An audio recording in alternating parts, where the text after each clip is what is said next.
함께하는 말씀 새생명교회 거루승 목사입니다.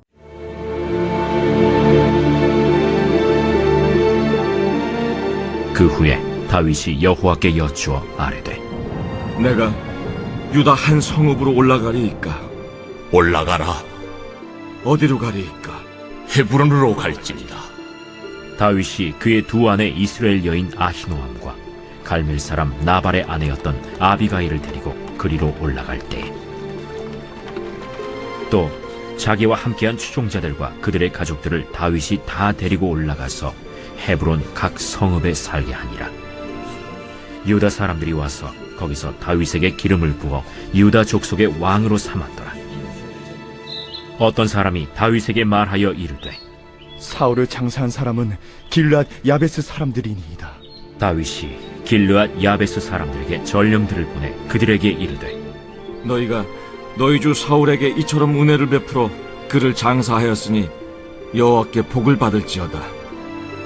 너희가 이 일을 하였으니 이제 여호와께서 은혜와 진리로 너희에게 베푸시기를 원하고 나도 이 선한 일을 너희에게 갚으리니 이제 너희는 손을 강하게 하고 담대히 할지어다. 너희 주 사울이 죽었고 또 유다 족속이 내게 기름을 부어 그들의 왕으로 삼았음이니라. 사울의 군사령관 넬의 아들 아브넬이 이미 사울의 아들 이스보셋을 데리고 마하나임으로 건너가 길르앗과 아술과 이스라엘과 에브라임과 베냐민과 온 이스라엘의 왕으로 삼았더라. 사울의 아들 이스보셋이 이스라엘 왕이 될 때에 나이가 40세이며 2해 동안 왕위에 있으니라. 유다 족속은 다윗을 따르니 다윗이 헤브론에서 유다 족속의 왕이 된 날수는 7년 6개월이더라.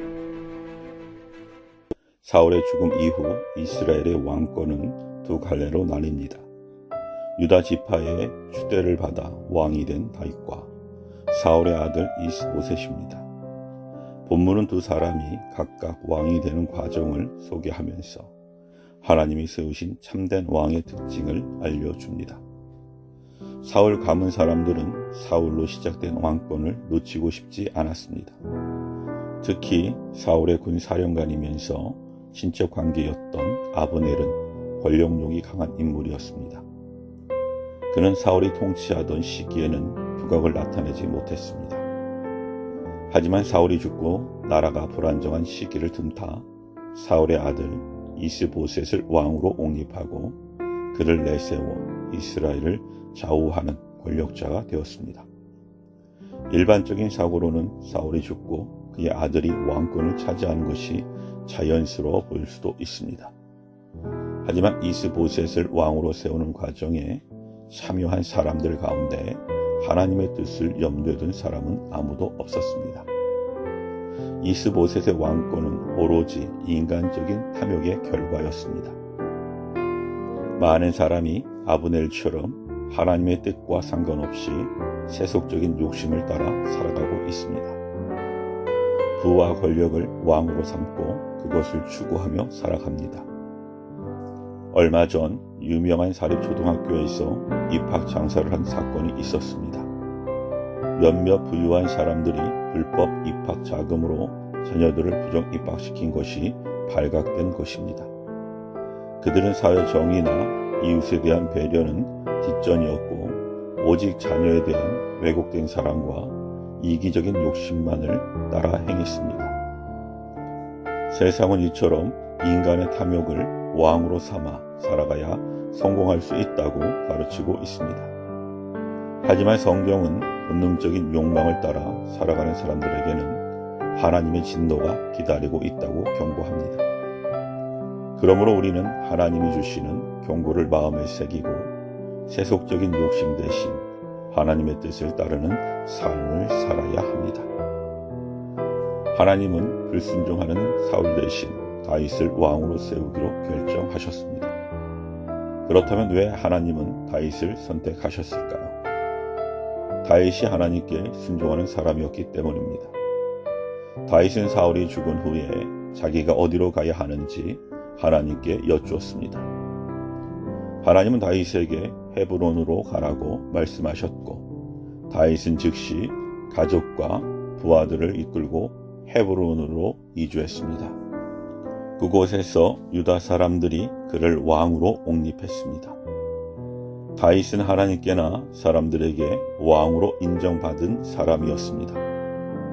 하나님이 이처럼 왕이 될 사람의 자격으로 순종을 중요하게 보신 까닭은 하나님만이 왕 중의 왕이심을 일깨우시기 위한 것이었습니다. 이스라엘 왕 역시 진정한 왕이신 하나님께 철저히 굴복하고 그분의 뜻을 따라야 했습니다. 지금 우리는 세상의 지도자들의 다스림 아래에 살아가고 있습니다. 하지만 우리는 근본적으로 하나님 나라에 속한 자들입니다. 그러므로 무엇보다 하나님의 계명에 순종해야 합니다. 우리는 목숨과 정성을 다해 하나님을 사랑하고 이웃을 사랑하라는 하나님의 뜻을 이 세상에 펼쳐야 합니다. 가난하고 소외된 이웃을 돌아보고 하나님을 떠나버린 영혼들을 지극한 사랑으로 섬기며 하나님께 돌아오도록 해야 합니다.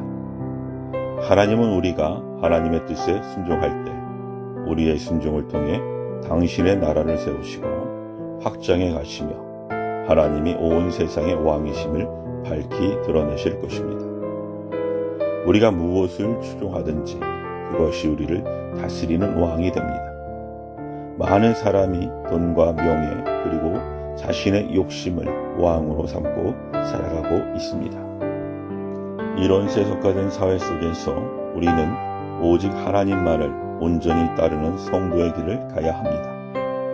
하나님을 외면한 채 자신의 탐욕을 따르는 인생에게는 공허와 절망만이 기다린다는 것을 잊지 말아야 합니다. 아멘.